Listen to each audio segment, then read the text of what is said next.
আসো। গ্যাঞ্জাম কইলাম লাগিয়া গেল, গ্যাঞ্জাম লাগতে আর সময় নাই।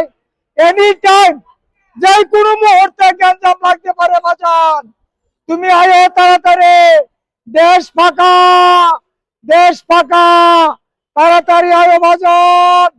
এই মহান বিজয়ে তোমারে ডাকতাছি।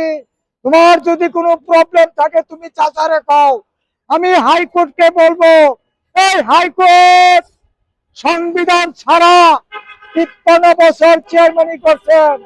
আমার বাতিজার, আমার বাতিজার কোনো দুষ্গুণ থাকলে সেটার জবাব হাইকোর্টকে আমি দিব।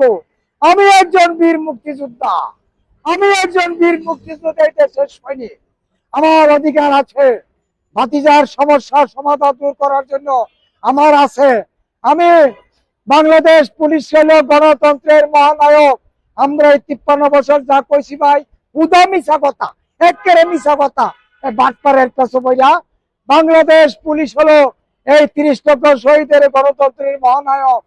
মহানায়ক হিসাবে যেখানে গণতন্ত্র আইন আছে সেইখানে সংবিধান রয়ে গেছে। যেই বঙ্গবন্ধু সংবিধান আনতে যান নাই কেন, যিনি বাকশাল তৈরি করেছিলেন, যেই বাকশালে আজকে তোমার মেয়ে শেখ হাসিনা তোমার নাক কান কাইয়া তোমার যা কিছু আছে মান সম্মান যা আছে সব দুলার সাথে মিলাইয়া দিয়া চলে গেল। বাবা আমার কোনো দোষ নাই, তোমাকে আমরা বিশ্বাস করেছিলাম, সেই বিশ্বাসের বিশ্বাসঘাতকতা তুমি করেছো সেই মির্জাফরের মতো। কি করেছো তুমি, কেন বাকশাল তৈরি করছিলা? সেই বাকশালের দলিল তোমার মেয়ে 16 বছরে কি দেখাইলো?